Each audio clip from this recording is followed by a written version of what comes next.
Ahoy and welcome. This is Admiral.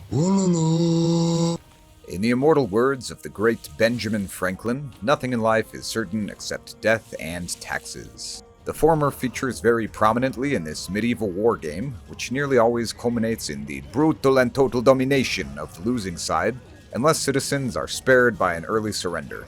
But taxation, at least in any explicit form, is lacking in this game of conquest and commerce, aside from the fees taken by the invisible hand when you trade at the market.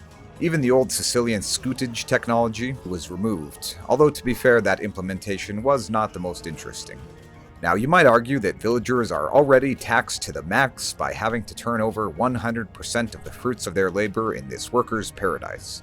And that is a reasonable interpretation and perspective. Prepare to send me all your resources so I can vanquish our foes. On the other hand, you might consider their resource collecting to be a voluntary but reliable contribution of surplus materials to the community stockpile, with the understanding that those resources will be used for their common benefit through defense, research, or investment in local projects.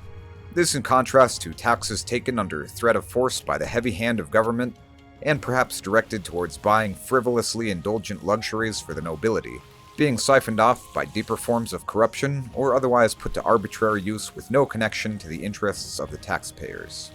However you interpret this, the original developers of Age of Kings considered a more explicit taxation mechanic on all gathered resources, as shown in this old design document, wherein for every 50 of any resource collected, you would receive 1 gold to represent a production tax.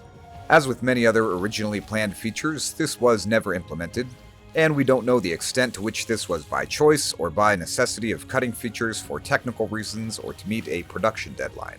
In the scenario editor, you can find 2 resources called the tax gather rate and gather accumulator, which are vestiges of this concept, although they have no function or association with anything that is or could be made useful.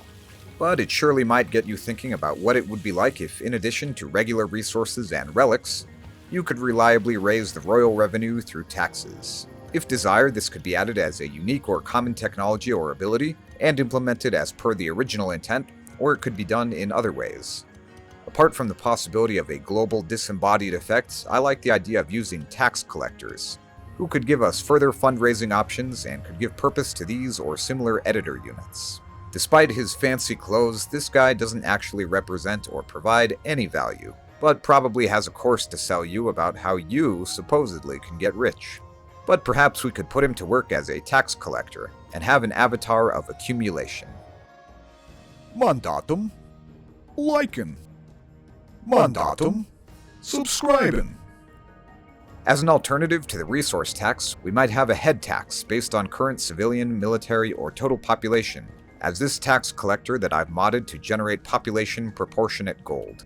Or we could lean into the merchant identity by having him generate profit based on proximate or total trade units, decrease their cost or improve their efficiency, improve the work rate of a nearby market, or in a variety of other ways that you or I could think of. Such tax collectors or merchants could be trainable, but perhaps with diminishing returns for multiple units, or with other limitations such as a one-time batch spawn after an age up, or after researching a technology.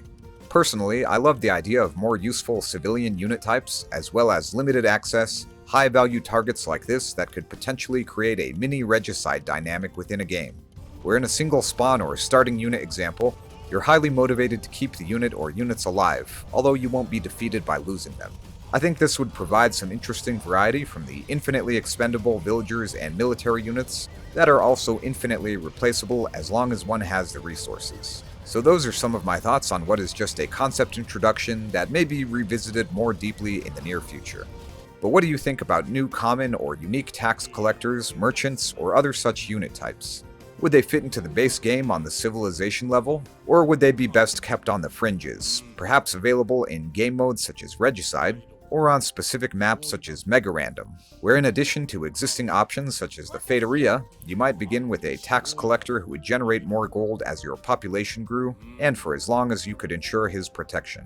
Or is the idea of taxation without representation just not your cup of tea? And does it make you want to toss all such metaphorical brews into the harbor? Either way, this will be coming soon, at least in one of my custom scenarios, where you can give it a taste. That's all for today. Thanks for watching. Remember to like and subscribe. Till next time.